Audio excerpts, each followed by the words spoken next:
Human carried the crippled alien girl across the ice rift only to face her father's fury. Hello everyone, before we begin today's story, I have a small favor to ask. Please hit subscribe and turn on the notification bell so you never miss our channel's new videos.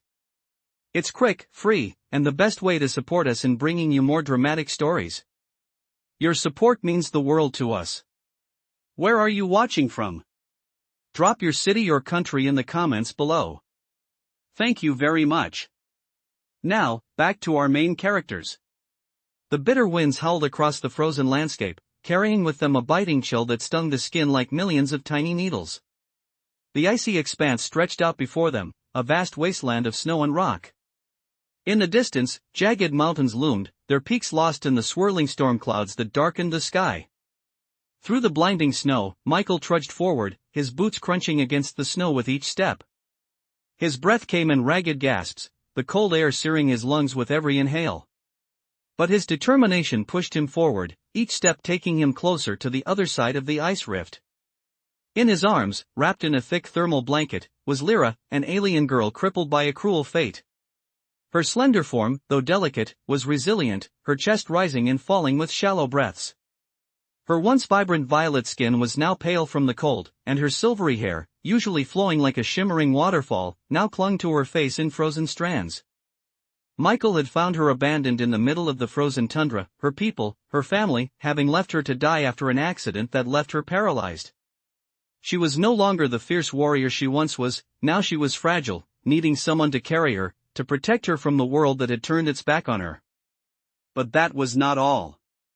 Lyra was the daughter of a powerful alien warlord, a man whose fury could level cities and whose power over his people was absolute. Michael knew that by saving her, he was not just defying the cold winds of the tundra, but also the wrath of a man who would stop at nothing to reclaim his daughter. The thought of facing that fury made Michael's heart race, but he had no choice. He couldn't leave her to die. He couldn't ignore the human instinct to protect, even when it meant putting his own life on the line. As he neared the edge of the rift, the storm intensified, the winds howling louder, making it almost impossible to hear anything over the roar of nature. Michael's heart pounded in his chest, his muscles aching from the cold and the weight of Lyra in his arms. The edge of the ice rift was in sight. Just a few more steps. He could make it. But then, just as hope began to spark, a shadow loomed in front of him. He froze. Standing at the edge of the rift, his tall, imposing figure silhouetted against the storm, was a figure that could only be Lyra's father. His crimson skin gleamed in the pale light, his eyes glowing with fury, and the long, jagged weapon he held in his hand was a clear sign that he had not come to negotiate. He had come for his daughter. Michael's grip tightened around Lyra, his body instinctively taking a defensive stance, though he knew the odds were not in his favor. The warlord's voice cut through the storm, low and menacing. "You dare take what is mine, human?" Michael didn't answer. His mind raced, weighing his options. He could try to fight, but against a man like that, what chance did he have? He could run, but there was nowhere to go. He was trapped.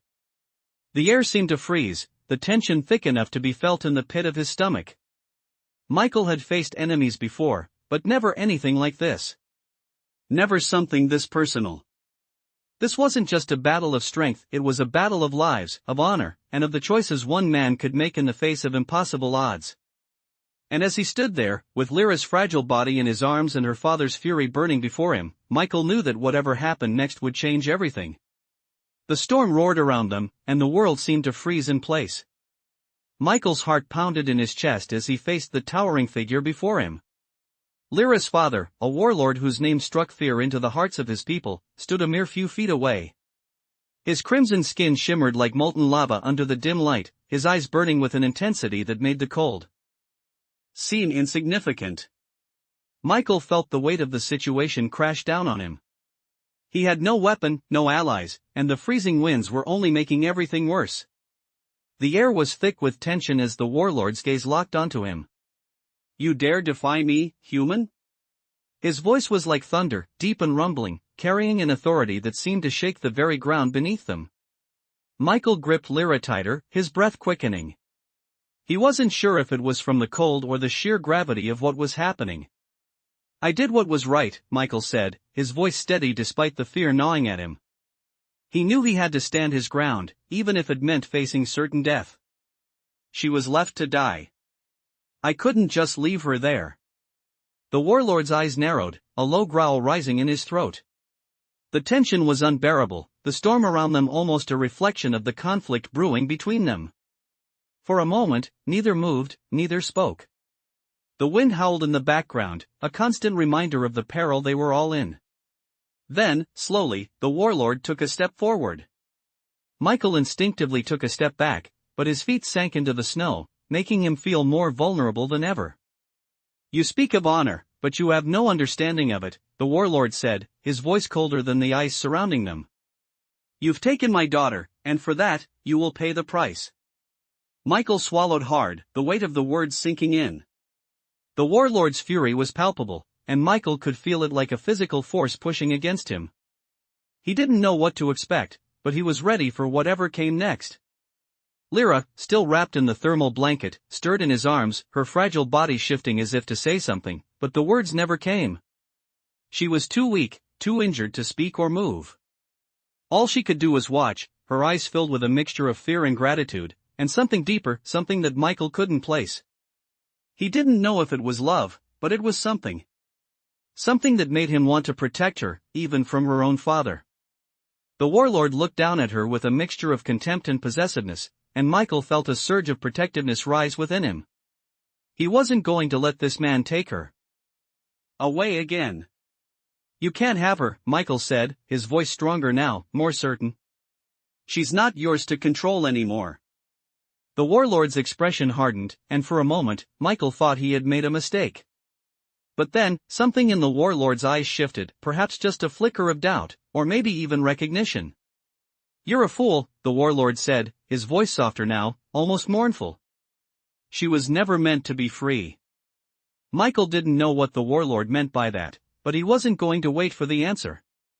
With Lyra still in his arms, he turned, his feet crunching in the snow, and took a step back, preparing to move away from the rift. He had to get her to safety. He had to escape. But just as he took a step forward, the warlord spoke again, his voice laced with something darker. You may have saved her life, human, but you will never be free of me. The words hung in the air, heavy with threat. Michael didn't stop. He couldn't. He had no idea what the future held, but one thing was certain, he was not going to give up on her now. With every step, he moved further into the storm, away from the warlord's fury and toward an uncertain future, carrying Lyra in his arms and hoping against hope that they could escape the fate that awaited them both. The storm seemed to have grown even more violent as Michael moved through the thick snow, his breath ragged in the bitter cold. The weight of Lyra in his arms seemed to grow heavier with each step, but he refused to stop. Her fragile body, wrapped in the thermal blanket, barely moved, and Michael could feel the faint pulse of her heart, reminding him that he had to keep going. The rift they had crossed was only the beginning of the treacherous journey ahead. The winds howled around them, biting through the layers of clothing and armor Michael wore, yet his resolve held strong. He had promised to protect her, and he would do whatever it took to keep that promise. The sounds of the storm echoed through the icy wasteland, but there was something else, a low rumbling sound that seemed to vibrate in the air. Michael's instincts kicked in. He knew something wasn't right. The ground beneath them trembled slightly, and then he heard the unmistakable sound of heavy footsteps crunching in the snow behind him. He didn't need to look back to know that the warlord had followed them. The fury in the warlord's eyes had been clear, and now, it seemed, he wasn't willing to let his daughter go so easily. Michael quickened his pace, his boots slipping slightly in the deep snow. He had to get to the shelter he had seen in the distance, a rocky outcrop that could provide at least some protection from the storm. But as the footsteps grew louder, Michael's heart sank. He could feel the warlord closing in, and with each step, the tension grew tighter. The situation was becoming more desperate with every passing moment.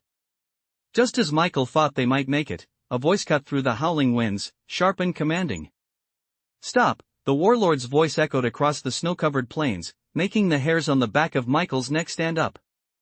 Michael froze, his heart racing. He turned slowly, still holding Lyra in his arms. There, standing tall and imposing, was the warlord, his crimson skin glowing against the storm's fury. He was no longer just a figure of rage, he was a force of nature, something Michael couldn't defeat with mere strength. The warlord's eyes locked onto Michael with an intensity that felt like a physical blow. "You think you can escape me?" he growled, his voice low and menacing. Michael's grip tightened around Lyra. "I'm not escaping," he said, his voice steady despite the fear gnawing at him. "I'm taking her to safety."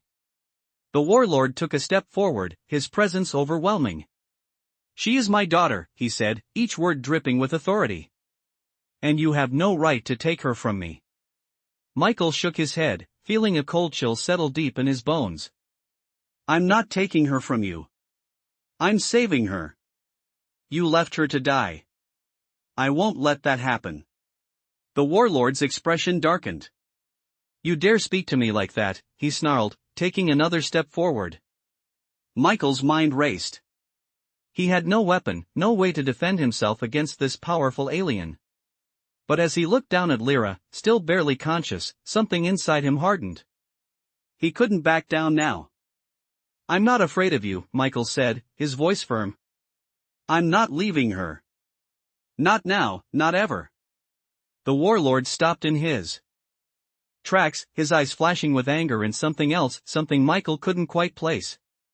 But then, in a surprising shift, the warlord's expression softened slightly.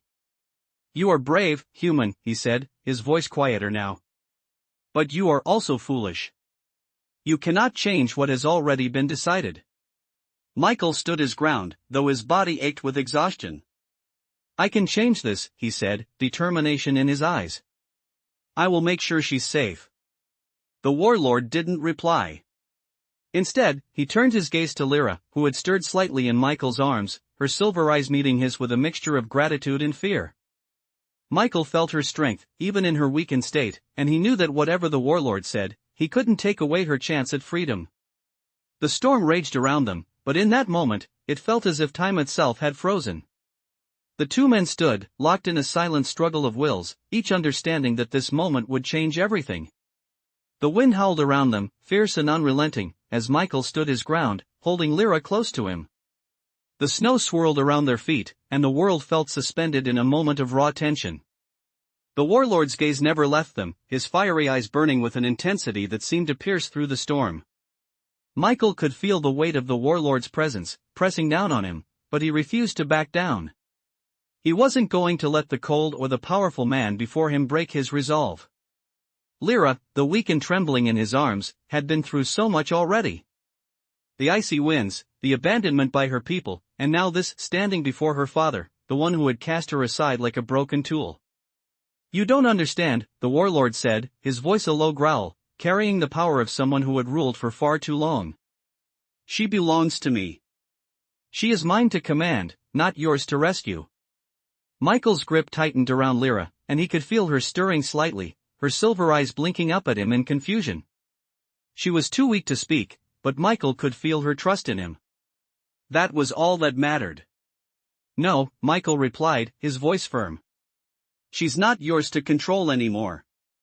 She's her own person, and she deserves a chance at life. A life you took from her." The warlord's lips curled into a sneer, but there was something in his eyes now, a flicker of doubt that Michael hadn't seen before. For a moment, the warlord looked almost human. It was gone in an instant, replaced by the cold, calculating gaze of a ruler, but for that brief moment, Michael saw the man behind the legend. "You're a fool," the warlord spat. "You think you can change the rules of the galaxy? You think you can save her from what she is? She is mine by birthright. She is a weapon, a tool, nothing more." The words hit Michael like a slap to the face, but he didn't flinch. He had heard enough of that kind of thinking from the world he came from. People who saw others as nothing more than tools to be used, manipulated, discarded. He wouldn't let that happen to Lyra. "You're wrong," Michael said, his voice unwavering. "She's not a weapon, and she's not yours to use. She's a person, and she deserves to choose her own path, just like anyone else." The warlord's eyes darkened again, and his posture stiffened. You will regret this, human, he said, his voice low and filled with menace. You have no idea what you're dealing with. I will make sure you pay for your insolence. Michael didn't flinch. He knew the warlord was dangerous, but he wasn't going to let fear control him. I've already made my choice, he said. And I'm not backing down. The storm seemed to rage louder, as if in agreement with Michael's words. The cold cut through him, but it didn't matter. He was willing to face whatever came next. The warlord's gaze lingered on him for a long moment, and then, without a word, he turned away, his crimson cloak billowing behind him as he disappeared into the storm. Michael's heart raced, his mind reeling from what had just happened. He couldn't be sure, but something told him that the warlord hadn't given up. Not yet. But for now, Michael had won a small victory. He had stood his ground. He had chosen to protect Lyra, no matter the cost. And in that moment, as the wind howled around them and the snow continued to fall, Michael knew that the hardest part of the journey was far from over. But at least for now, they were free to move forward, and that was all that mattered. The wind had calmed slightly, but the cold still bit at Michael's exposed skin as he continued his journey across the frozen wasteland. Lyra's frail body was still wrapped in the thermal blanket, and though she had not spoken a word since the encounter with her father, Michael could feel the weight of her gratitude in the way she clung to him. They had made it past the rift, and now, they were heading towards the only shelter Michael could find, a small, rocky outcrop that promised some relief from the harsh conditions. But even as they trudged forward, Michael couldn't shake the feeling that they were not truly safe. The warlord's threat echoed in his mind. You will regret this, human. The words had haunted him ever since the confrontation. Michael knew the warlord's power. He wasn't just some angry father. He was a ruler, a warlord whose influence stretched across worlds, whose wrath could level cities. And Michael had made himself an enemy of that power. But for now, all he could do was keep moving. Lyra shifted slightly in his arms, her silver eyes fluttering open as she gazed up at him. She seemed to be aware of her surroundings again, though weakly. Her voice, when it came, was barely a whisper, but Michael could hear the tremor of emotion in it. You saved me, she said, her voice fragile, like the wind itself could break it. Michael looked down at her, his heart swelling with the words she spoke. He had never expected a thank you, especially not after the way things had unfolded. But hearing her words made the weight of his actions feel a little lighter. I'll always save you, he replied, his voice quiet but full of conviction. You don't have to worry anymore. She didn't speak after that, but Michael could feel her relax slightly in his arms, the tension in her body easing ever so slightly. It was a small comfort, one that he would hold on to as they continued their journey. The cold had begun to take its toll on Michael as well. His fingers were numb, his breath coming in visible puffs with each exhale, but he didn't stop. He couldn't. The shelter was close now.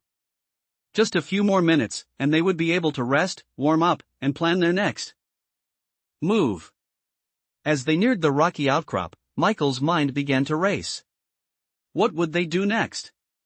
How could they possibly stay ahead of the warlord, who could track them across the galaxy if he wanted to? But for now, all Michael could do was get them to safety. He reached the shelter and carefully set Lyra down on a flat rock, covering her with the blanket as best as he could. He glanced around, looking for anything that could provide a fire or any other form of warmth. The outcrop was bare, but there were some dried plants that might burn, enough to give them a small fire. As Michael worked to gather what he could, Lyra's voice interrupted his thoughts again. Why are you helping me? The question caught him off guard, and he turned to face her, surprised by the depth of her inquiry. Because you're worth it, he said, his voice steady. You deserve a chance to live. And I'm not going to let anything take that away from you. Lyra didn't respond, but the way her eyes softened told Michael that she understood. He could see the trust in her gaze, and in that moment, he knew that no matter how difficult their journey was, no matter what they faced ahead, they would face it together. As Michael managed to get a small fire going, he sat beside Lyra, his thoughts still racing with the knowledge that their battle was far from over. The warlord would not give up. But for now, they had made it through one of the harshest parts of their journey. They had survived the cold, the storm, and the confrontation with Lyra's father. And for the first time in what felt like forever, Michael allowed himself a small, fleeting moment of hope. They weren't safe yet, but they were alive. And that was enough for now. The warmth of the small fire flickered in the dark, casting long shadows on the rocky walls of the shelter. Michael sat on the cold ground, his back against a rough stone, watching the flames dance. The crackling sound of burning wood was the only noise that accompanied the howling winds outside. Lyra, wrapped in the thermal blanket, rested beside him. Her breathing had steadied, and though she was still weak, the warmth of the fire seemed to help her recover, even if only a little. Michael glanced at her, his thoughts lingering on the encounter with her father. What did it mean that the warlord had let them go? Was it a trick? Or had something shifted, even if just slightly? He couldn't shake the uneasy feeling that the warlord was planning something. Michael knew that nothing was ever as simple as it seemed with people like him. He had to be ready for whatever came next. As the fire crackled, Lyra shifted slightly, her silver eyes blinking up at him. "Why did you choose to help me?" she asked, her voice still soft, but clearer than before. Michael didn't look at her immediately. Instead, he poked the fire, adding a few more pieces of wood. "Because I couldn't leave you there," he said finally, his voice quiet but firm. "I know what it's like to feel abandoned, to be left behind. I wasn't going to let that happen to you." Lyra's eyes softened, a faint hint of something in them, gratitude, maybe, or something deeper. She didn't speak right away, just watched him for a moment as if searching for something in his expression. "You're not like the others," she said after a while. Michael looked at her, surprised by the weight of her words. "The others?" he asked. Lyra hesitated, then nodded. "My people. My family. They left me." Her voice cracked slightly as she spoke, and Michael could hear the pain in it, even though she was trying to hold it back. "I was supposed to be a warrior. But when I was no longer useful, when I couldn't fight anymore, they didn't care." Michael felt a tightness in his chest. He had no words to offer her, nothing that would make the hurt go away. But he knew one thing. "You are more than what they made you. And you're more than what they think you are," he said softly. Lyra met his gaze, and for the first time, Michael saw something in her eyes, hope. He wasn't sure where the journey would take them, but he knew they had to keep moving forward. It was the only choice they had. "We'll keep going," he said, his voice steady. "We'll find a way out of this." Lyra gave him a weak smile, the first one he had seen from her, and though it was small, it made something warm stir in his chest. It was enough to remind him why he was doing this, why he had made the choice to protect her. As the night wore on, they both fell into a quiet sleep, the warmth from the fire and the safety of the shelter providing them with a brief, much-needed rest. But even in the comfort of the moment, Michael knew the storm wasn't over. It was only just beginning. The fire had died down to embers, casting a faint glow on the walls of the shelter as the first light of dawn began to break through the storm. Michael awoke to the cold, his body stiff from the long hours of sitting by the fire, but the worst of the chill had passed. He glanced over at Lyra, who was still sleeping, her face soft and peaceful for the moment. Her body was still weak, but the color in her cheeks had returned, and her breath was steady. Michael knew they couldn't stay in the shelter much longer. The warlord might still be tracking them, and even if he had decided to spare them for now, the dangers of the wilderness were ever present. He had no illusions. The journey was only going to get harder. But for now, there was a sense of calm, a brief pause in the storm of their lives. He stood up slowly, careful not to wake Lyra, and stretched his aching muscles. The air outside was still cold, but it was quieter, the winds gentler now. As he stepped outside the shelter, Michael took a deep breath, the crisp air filling his lungs. He scanned the surrounding landscape, his eyes darting across the snow-covered expanse. The mountains in the distance were still shrouded in mist, but there was no sign of movement, no sign of danger. Yet, Michael couldn't shake the feeling that they were being watched. He turned back to the shelter and knelt beside Lyra, gently shaking her awake. "Lyra," he said softly, "it's time to go. We need to keep moving." Her eyes fluttered open, and she looked up at him, a mixture of confusion and awareness in her gaze. She nodded weakly, her voice barely above a whisper. Are we safe? Michael hesitated, knowing there was no real way to guarantee safety. We'll be safe for now, he said, offering her a small smile. But we can't stay here. Lyra nodded again, her expression resolute despite her exhaustion. She had come a long way since they first met, and Michael could see the strength in her, even if it was still fragile. She pushed herself up with a quiet groan, the effort clearly taking its toll on her. Michael helped her to her feet, supporting her as she steadied herself. I can do it, she murmured, determination in her voice. Michael gave her a reassuring nod. I know you can. Together, they gathered their things, the fire now a faint memory in the cold morning air. As they left the shelter behind, Michael led the way, his senses on high alert. They couldn't afford to make mistakes. Every step forward was a risk, but it was a risk they had to take. Hours passed as they trudged through the snow, the vast silence broken only by the crunch of their boots against the icy ground. Michael kept his eyes on the horizon, his thoughts constantly shifting between the warlord's possible pursuit and their next steps. As much as he wanted to protect Lyra, he knew the danger was far from over. But despite the looming threat, there was a sense of solidarity between them, a bond forged in their shared struggle. Michael glanced over at Lyra, who was keeping pace beside him, her steps slow but steady. There was strength in her silence, a resilience that was impossible to ignore. They didn't need to say much. They both knew what they were fighting for, and that was enough. The wind began to pick up again, the storm threatening to return, but Michael kept moving forward. They didn't have time to wait for the weather to clear. They had to keep going, one step at a time, until they found safety, or until the warlord came for them again. As the storm clouds gathered in the distance, Michael steeled himself for whatever would come next. They had faced so much already, but this was only the beginning of their journey. The road ahead was uncertain, but they had each other, and that was all that mattered. The sky above had darkened once again as the storm clouds gathered, casting a cold shadow over the endless expanse of snow.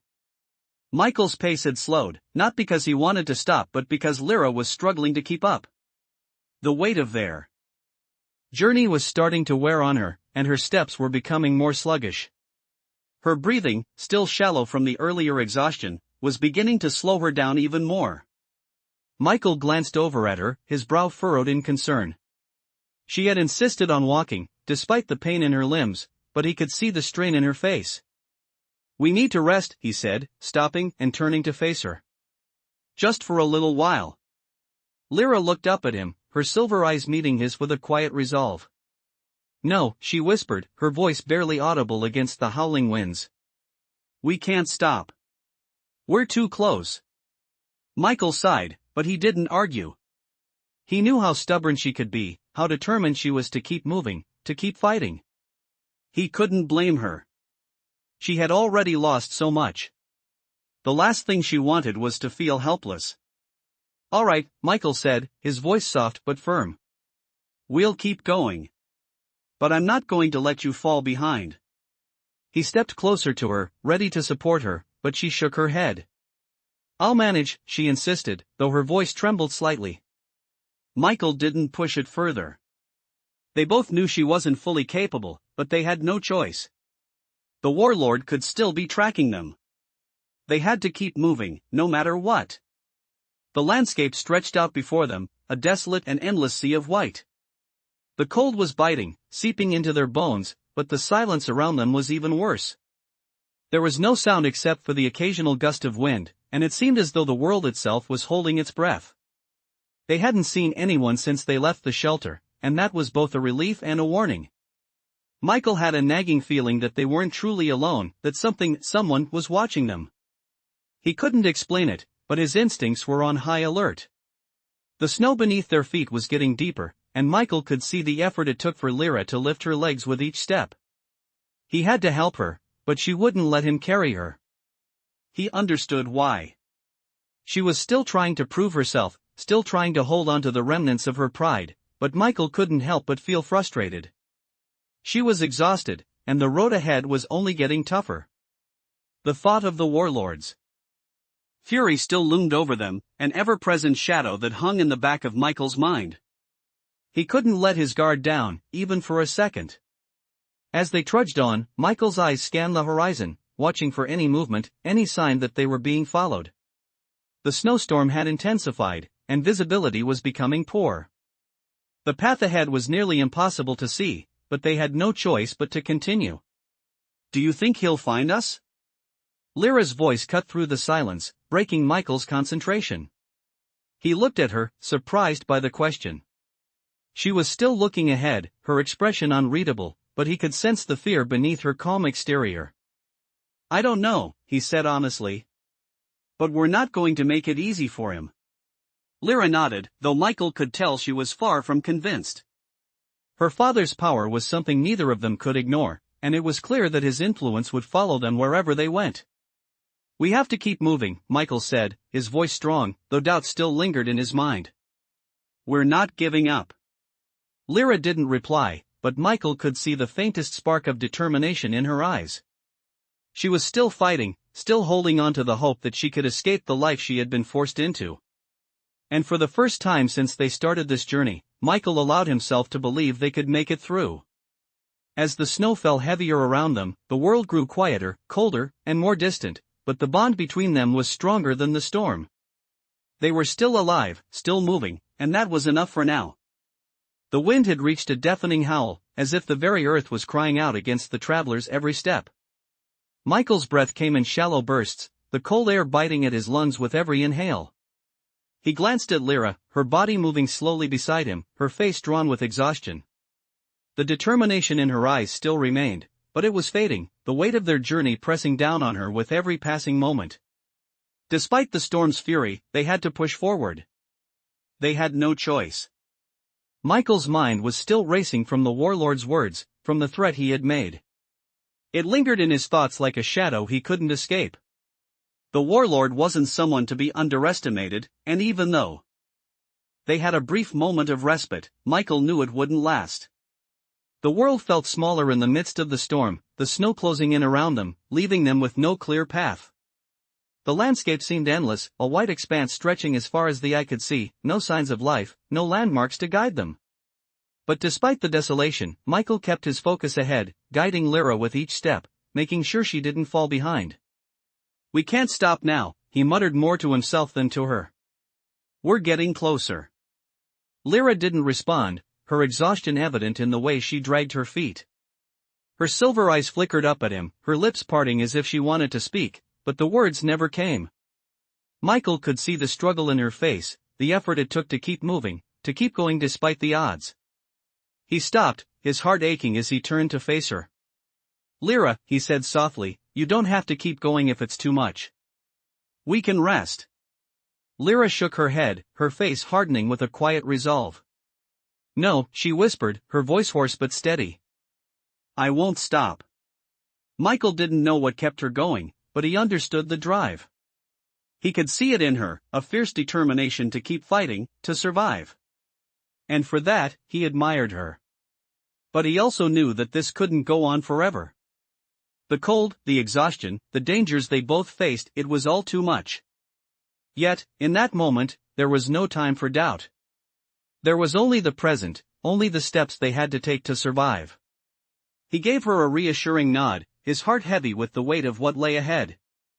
Together, they moved forward once again, each step carrying them deeper into the storm.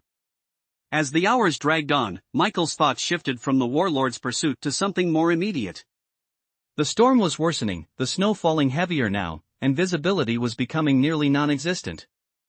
Michael felt his nerves beginning to fray, but he couldn't let it show. He had to stay strong, not just for himself but for Lyra.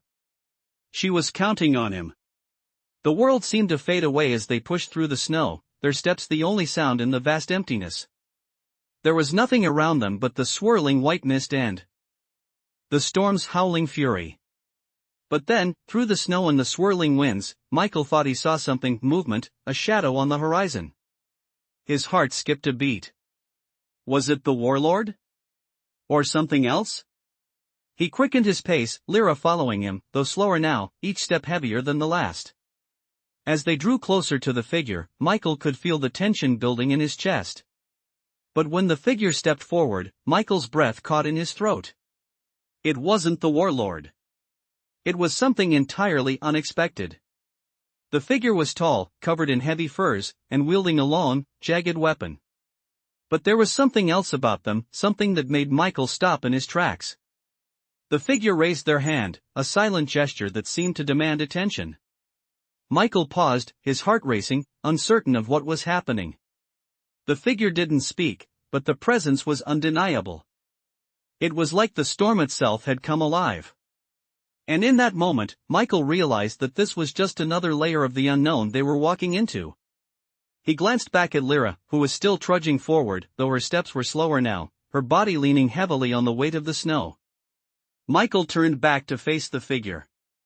He had no idea who they were or what they wanted, but he couldn't afford to waste any time. "Who are you?" he called out, his voice carrying over the storm. The figure didn't answer right away, but instead, they stepped closer, their movements deliberate. There was a pause, an unspoken tension in the air, before the figure finally spoke. "I could ask you the same," they said, their voice low and measured. "But it seems we have mutual interests." Michael's mind raced, uncertainty clouding his thoughts. Who were these people, and how had they found them? And more importantly, were they friend or foe? He couldn't let his guard down, not now. But in the back of his mind, a new question lingered: could this be the help they so desperately needed?